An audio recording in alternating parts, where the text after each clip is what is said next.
Hello and welcome to DFS Coach Talk. Today is Sunday, January 31st, last day of the month, and we are here to discuss the entire slate today. We are going to look at the two-game early slate, and then we have a really good competitive four-game main slate this evening.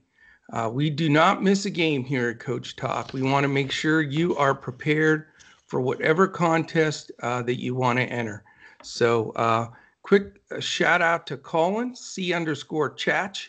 He's got the Skype connection going for me this morning. I think a lot of our Coach Talk team is either at church, on the move, on vacation, or I think there's a few that will go unnamed that may have had a few too many party drinks last night. You know, a little bit of we have some young college guys on the team too. So, hey, I can't say there were a lot of Saturday nights where I didn't enjoy that in college as well. So anyway, big shout out for him for doing the connection on Skype for me so we could get this sucker going. Yesterday was an interesting day. We were looking like Smash City with some monster hits on Mr. Lillard, and then, of course, LaMelo Ball, who was not that highly owned, which was really a good score there. Levine stepped up in the second half for 31 fantasy points. And, we didn't have our Detroit guys down the stretch come through for us.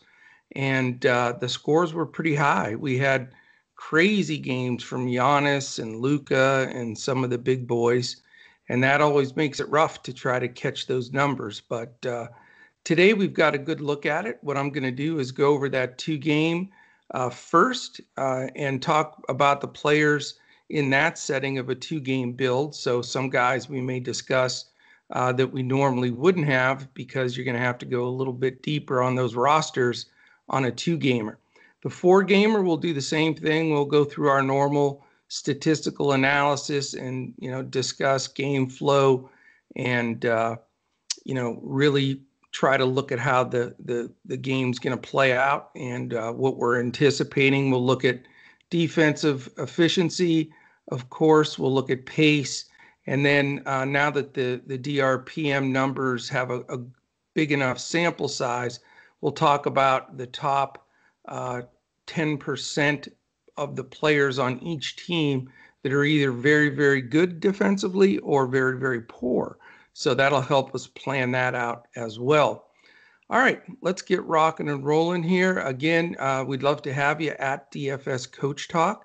If you want to take advantage of the terrific BetUS.com.pa offer, just go to their website, like I said, BetUS.com.pa, sign up for a new membership. It has to be your first deposit, and use the promo code CoachTalk, all one word, no space.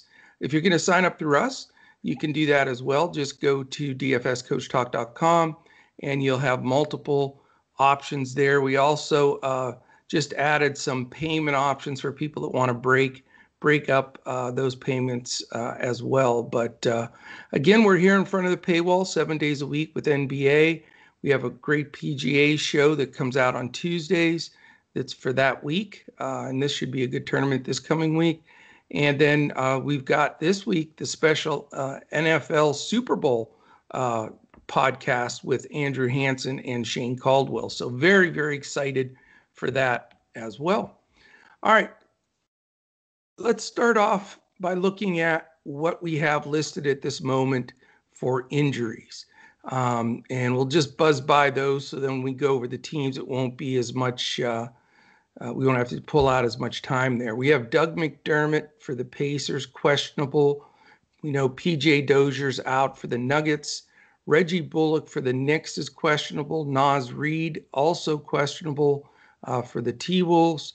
Derek Favors questionable for the Jazz, as is Donovan Mitchell for the Jazz, questionable. D'Angelo Russell, questionable again versus the Cavs. Jamal Murray, probable. Looks like he's going to go. We do have the questionable tag on Joel Embiid, which is very big news we have to watch for. Raul Neto's out for the Nets. Troy Brown Jr. has been cleared protocols and will play along with his teammate Denny Advia from Washington. They're both playing.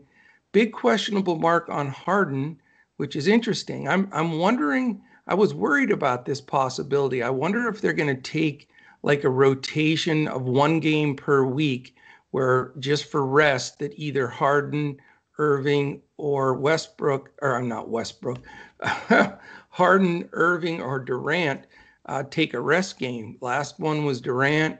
Looks like this one could be Harden. So a pattern we're going to have to keep an eye on for sure. And then we've got Norman Powell doubtful. We already know OG Anunoby's out, so Toronto's going to be a little shorthanded. Ish Smith is back, so he'll probably jump right into that backup point guard role, especially with Neto being out. And then Larry Nance Jr. is back as well. He had missed 2 games with a sprained right wrist. So that's the initial info.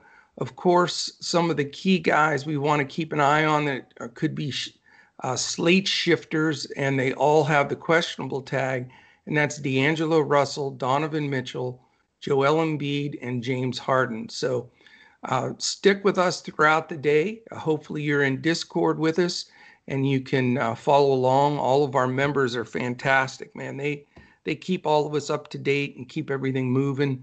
And all of us are just constantly looking at the beat reporters' information on Twitter.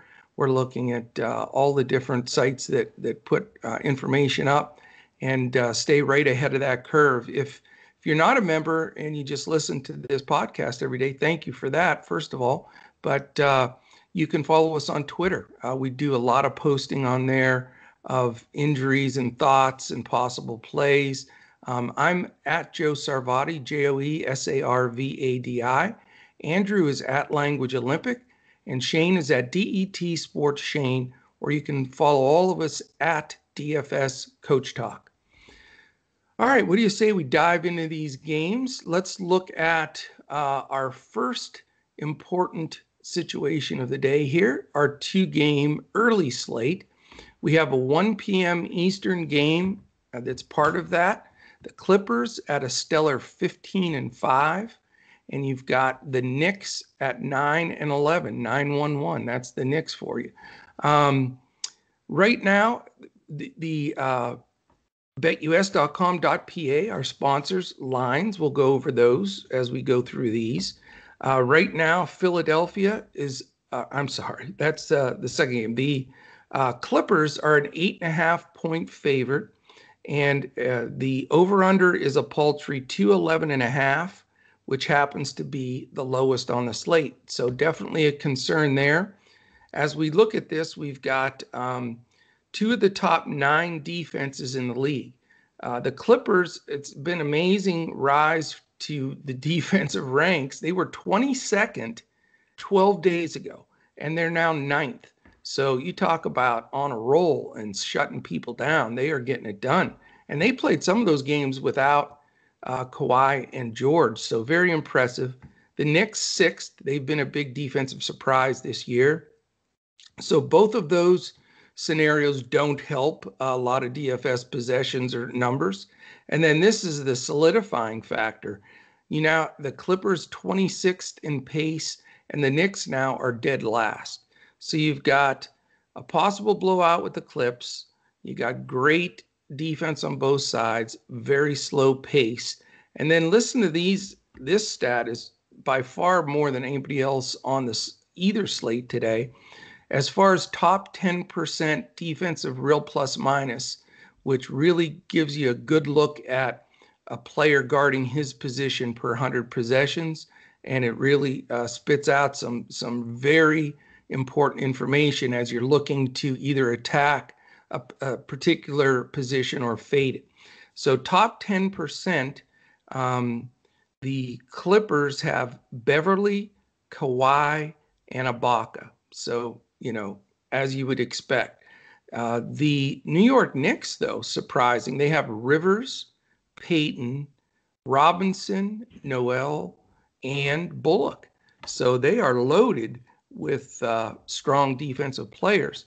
And on the other side, the Knicks have nobody in the bottom 10%. And the only one in the bottom 10% for the Clippers is Morris Sr. So definitely a game that I'm concerned about and, don't want to stack up by any stretch.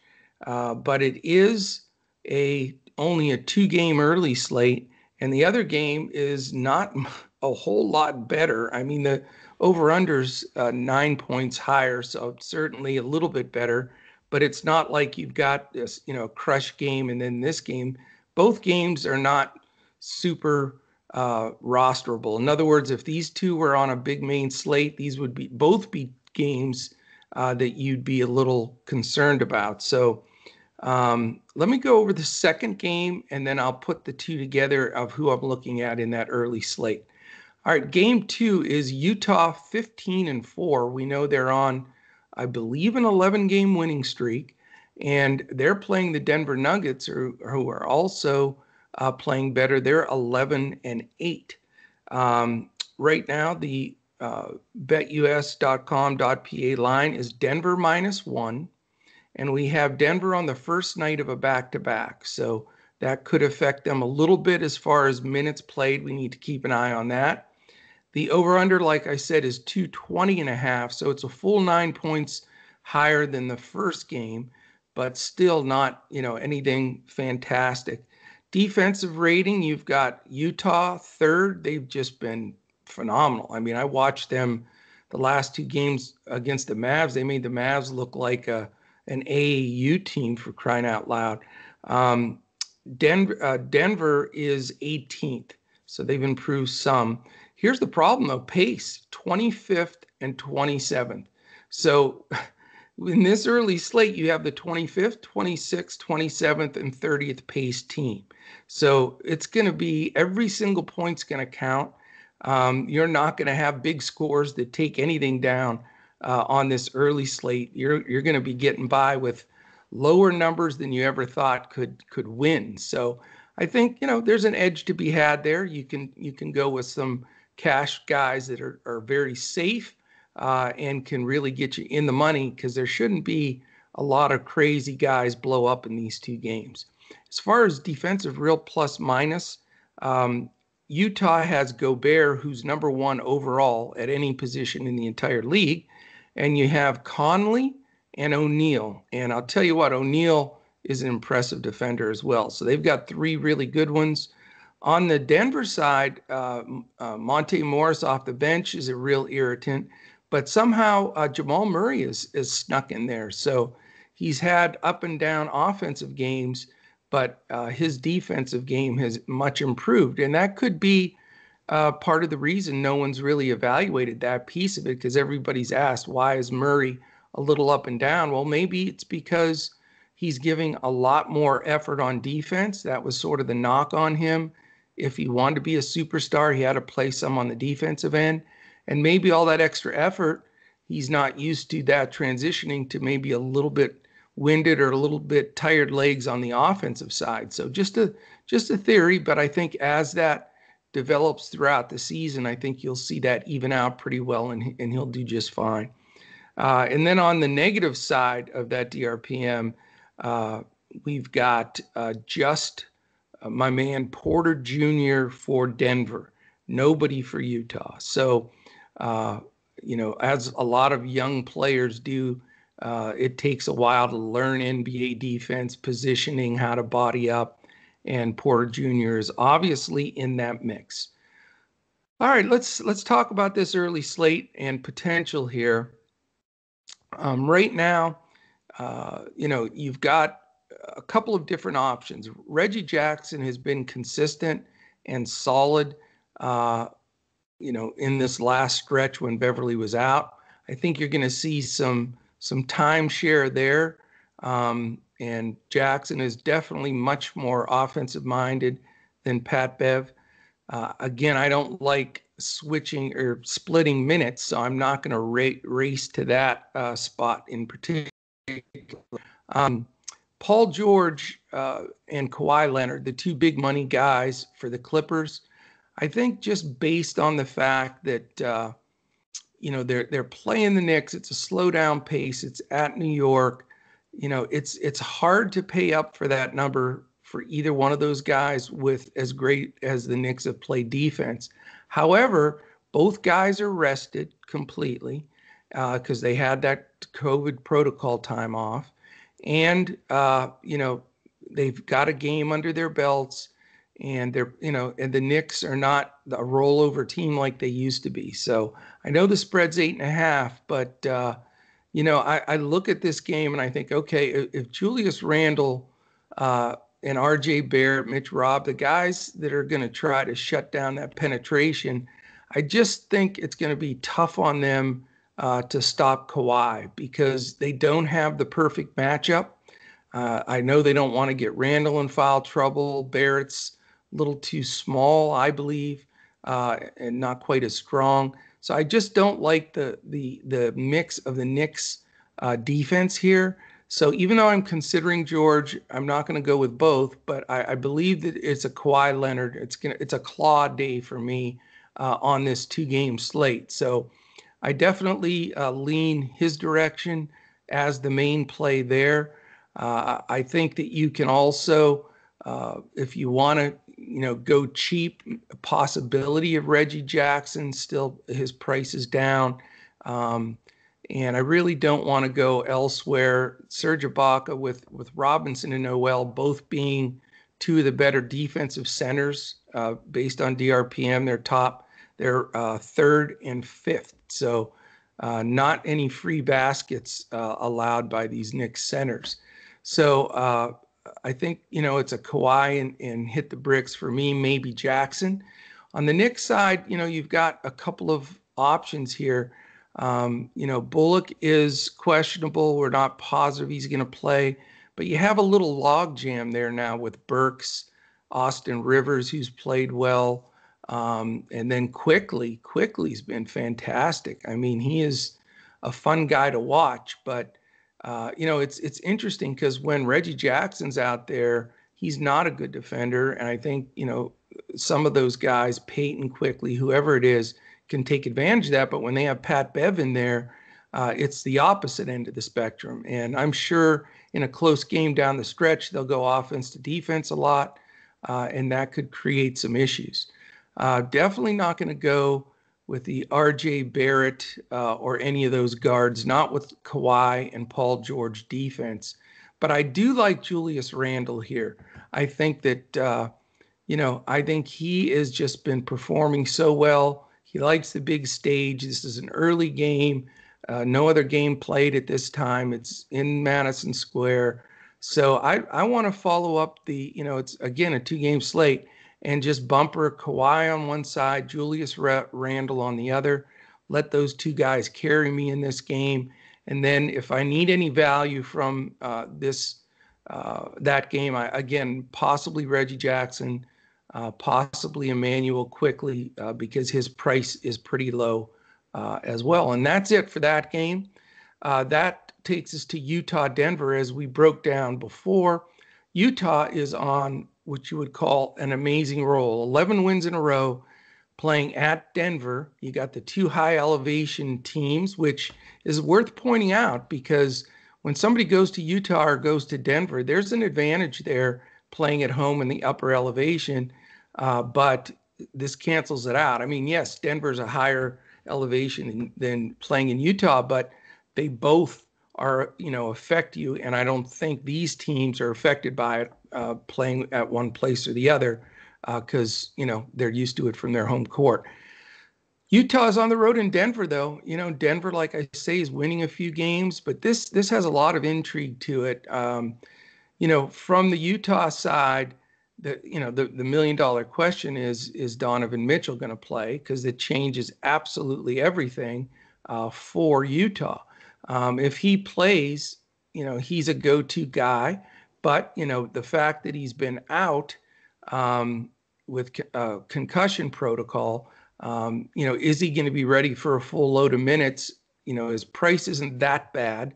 But, if he's does get ruled in, and this is a 3:30 Eastern game, so you're going to have to build that the the roster part of this with your first early game, probably without knowing if Mitchell's going to play. So you may have to, if you really want to make that switch, you may have to initially roster a Paul George. Well, you can't because if Mitchell's ruled in, then you put George's game already started. What you'll have to do is you'll have to roster someone close to Mitchell's number, whether it be a combination of Murray and Jokic or, Gobert and somebody. This way, you take that spot up early, and then you have it. You're not stuck if he gets ruled out. You can shuffle some guys around. What you don't want to happen is build the roster, build your lineup with Mitchell in it, and then first game plays, and then Mitchell's ruled out, and you don't have a good pivot. You got to have a pivot, even if it's a 2v2, Mitchell and O'Neal for, Jokic and Barton, whatever it is. Make sure you don't make that mistake, because you don't want to leave, $1,200 on the table on a 2-game slate. And because your guys rolled out, you didn't plan for it, you dip down. So I think he's a good consideration. Bogdan Bogdanovic is starting to really shoot the ball like we know he can. He started off horrible after missing a long period of time with a major injury, but he's starting to find his stroke, and he's cheap. So Bojan Bogdanovic. There's two of them that they're pronounced slightly different. Not going with Gobert. The last few games were cupcake matchup for him. Now he's got to face the Joker and see if he gets in foul trouble or where it goes from there. Clarkson is always an option for me, just because he's such a spark and does such a great job off the bench and gets to run against some second unit guys from the other side. So I would look at those guys from the Utah side. And then on Denver, if I'm spending up for Kawhi and Julius Randle, I'm going to have to get a little bit more wise with my money here. I'm not going to go with the Joker. He's got to face Rudy Gobert. This is a slower game. I just don't think his salary is worth it in this game. Jamal Murray, I'm not going to go there either, because, I really appreciate Mike Conley's defense. I thought he was starting to sink down, but here he's the third best against point guards DRPM in the league. So Murray's been up, down, sideways. You just don't know what to expect from him right now. So I actually sort of like Mr. Porter Jr. here. He's getting a lot more minutes. Millsap somewhat getting faded out. The only concern is if Royce O'Neal's guarding him, he's a dog.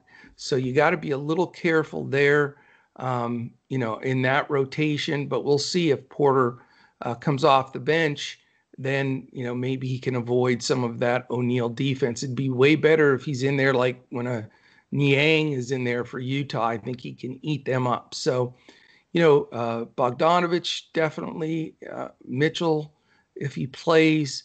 And then, I prefer for Denver to go the value wise with a Porter or possibly even an off the bench kind of Morris, and then Clarkson off the bench for Utah. So that gives you a lot of options.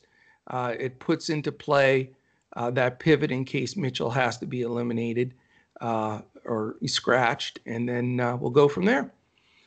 All right, I wanted to go a little deep on those two games because I want our folks here to get out to a great start and get it moving. We'll pick up the pace here for the 4-game main slate. It starts at 7 p.m. It's Philadelphia 76ers at 14-6 against the Indiana Pacers at 11-8. Another game we have to have news on. We'll have it for this one prior to, and that's Joel Embiid. If he plays or not, again, a complete shifter of the entire strategy of the game. Right now, BetUS.com.pa has Philly -3 with a nice 224 total.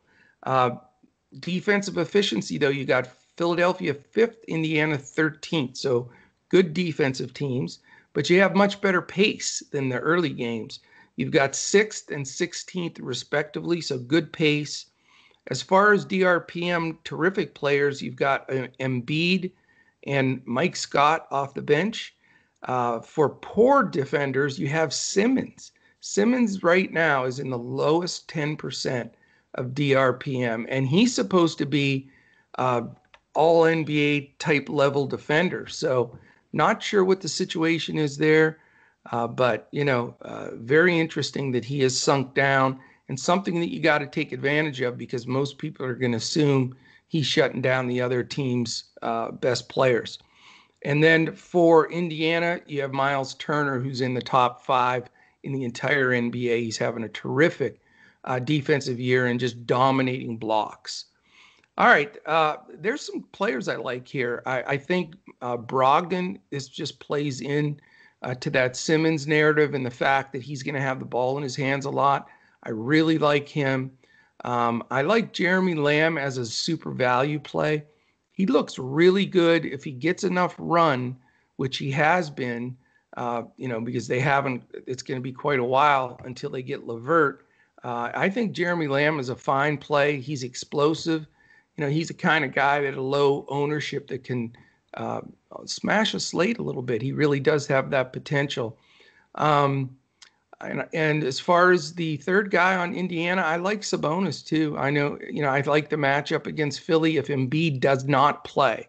So giant circle around that. Embiid plays, no Sabonis.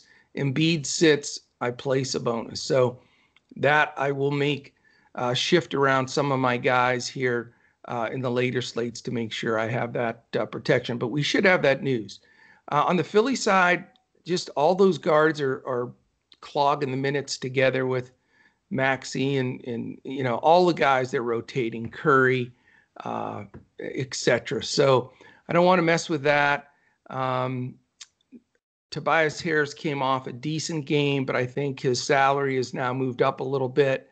So it's going to be more Indiana side for me in this game with a few key plays. I really like Brogdon, and then we'll wait for the Embiid news to make the rest of those decisions. All right, we get to the next game. It is also a 7 o'clock game. It's the Orlando Magic at the Toronto Raptors. Orlando is 8-12, and they were at one time 6-3. So a little bit of a 2 and 2-9. Yikes. So they're on a collapse. Toronto's only 7-12. We know they were 2-9, so they're trying to get it together. But this makes for a very interesting game. All right, you've got Orlando. The over/under in this game. First of all, it's Toronto -5, and it's Orlando 219.5 for the over/under. So the second lowest, or tied pretty much for the second lowest, but some potential here. They're 19th and 14th defensively, which isn't fantastic. But Orlando's 22nd in pace. That's actually come up, and Toronto's 10th. Now, we do have the potential for guys being out. Different people got dinged up. Norman Powell's game time decision. We already know, as we said, Anunoby's out. So that opens up some serious value and some decisions that need to be made for the Orlando side or Toronto side. As far as top 10% DRPM guys for Orlando, you have Birch, Baines, and Bacon. And Toronto, the only one is Boucher, the center, a lot of block shots. The only guy for either team that's in that lower 10%, and it's no surprise, is Evan Fournier for Orlando. We know he can shoot it, but not a great stopper on the other side. So let's look at this briefly here. You've got some guys, some backup guards that are still out for Orlando, which makes you want to consider Cole Anthony, but Kyle Lowry defense is tough, and Van Vliet gets after it as well when they rotate out. So not particularly looking to go there. I don't want Fournier against a tough defensive backcourt. That brings me to the two main guys, and that's Aaron Gordon and Nikola Vukovic. And Vuk's tough, man. He's playing great, but his number is high. He's expensive. I don't know if I want to pay up to that level. I'm a little bit more comfortable with Aaron Gordon here. He's had a game back. I think his minutes will ramp up a little bit. And this is the kind of matchup, where Toronto gets up and down the floor, and his athleticism, can definitely give Siakam some trouble, and whoever else rotates in to guard him. So Gordon's really the standout play for me on the Orlando side. On Toronto, I always love to consider the guards here, Lowry and Van Vliet, and their prices have come down. I lean more towards Van Vliet here, but I'm not going to run from Lowry either. I'm going to see what fits best with my build, but I like both of them. As far as, Baines is getting minutes, and it has eaten into some of Boucher's potential DFS points, and his price has been high, but it is creeping down. I'm not going to go there here. I am more interested in Pascal Siakam. I wouldn't mind the Gordon Siakam back and forth here. I think would be a nice combination that can do well for you. All right, the other two games, we have Brooklyn at Washington, and of course we need the Harden news. That's going to be the big thing. Right now it's Brooklyn -8, and are you ready for this? 245 is the over-under, and I got to believe that's the highest of the year. I don't have one in my mind that I can remember it's bigger than that. 230 is usually the magic number Andrew and I look for to really seriously consider, and they're 245. So how do you not have, a ton of guys in this game? I mean, I really focused on the Brooklyn game last time around. I had 4 players from that game, and it was huge scoring, and you had to have some of them. So the exposure here is important, but of course, like normal, picking who you want to take in this game is going to be, just as interesting. And you have to worry about a blowout because Washington is 3-12.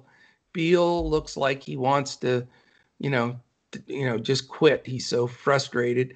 Westbrook, I don't think that's mixing together there. It is a mess.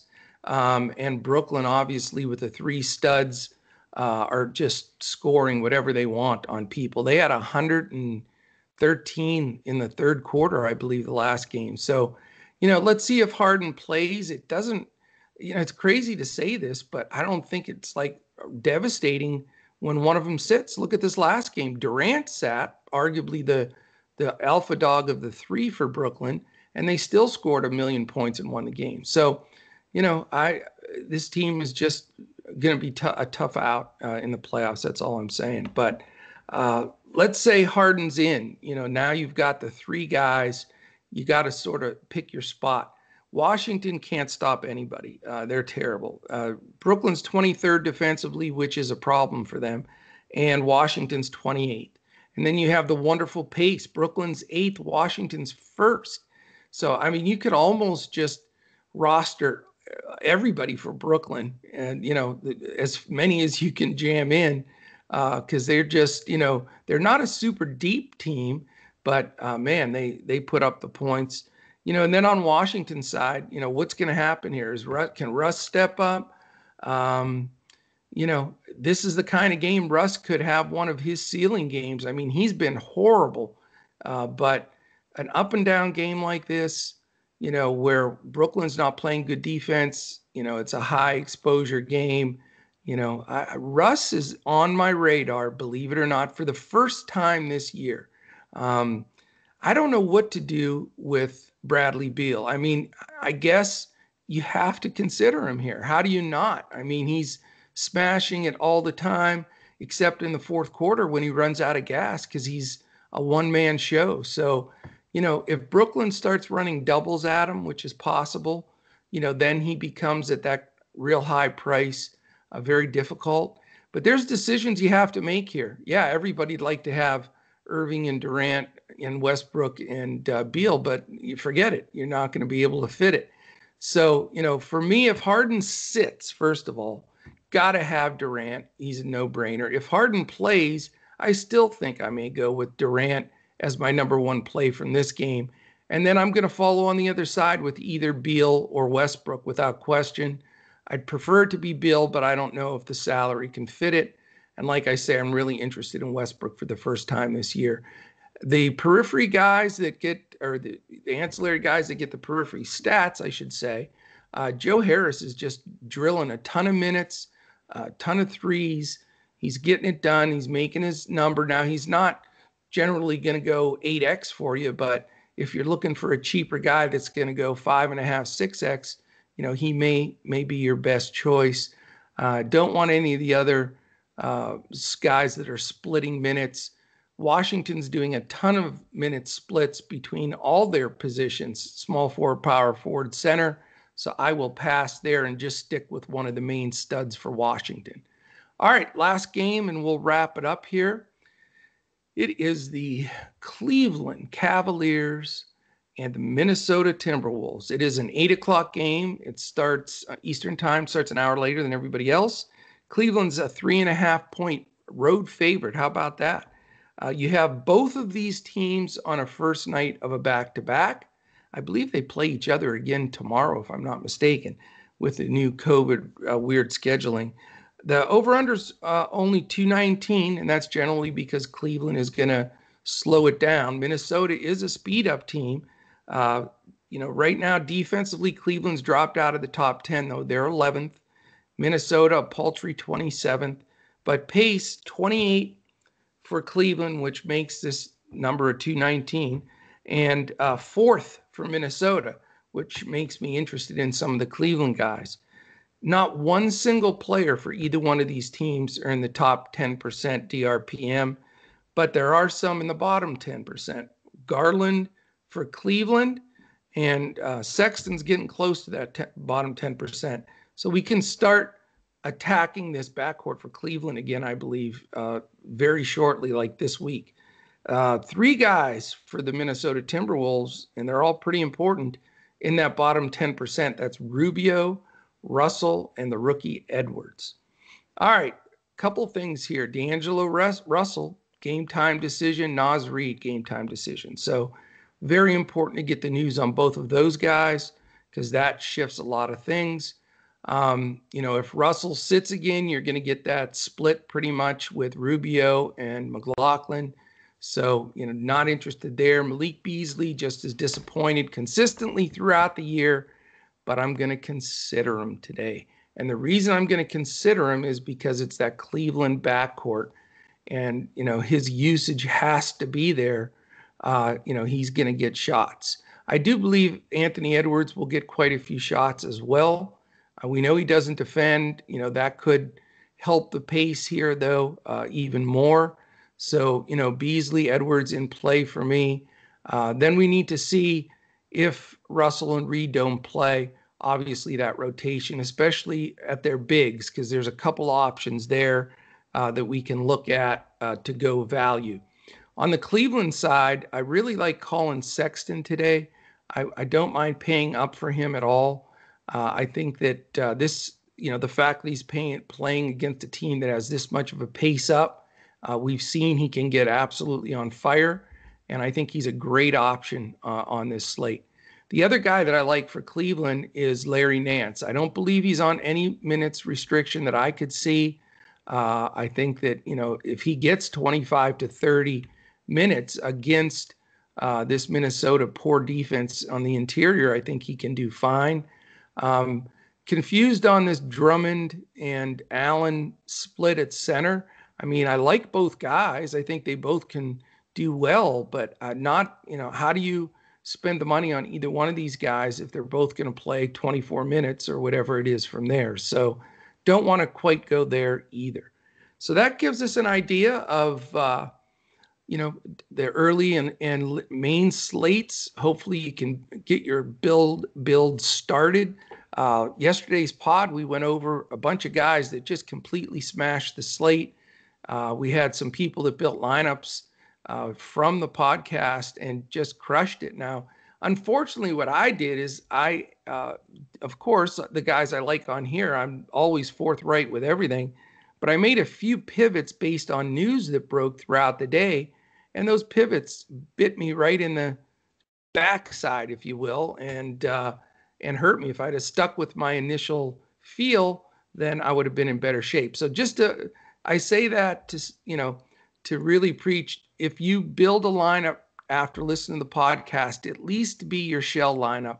Now, obviously, if there's big news and you have to shift a guy or two, then go for that. I mean, that's the advantage of paying attention and making sure you have the right lineup. But don't always, just make wholesale changes just to make wholesale changes. So that would be my advice there.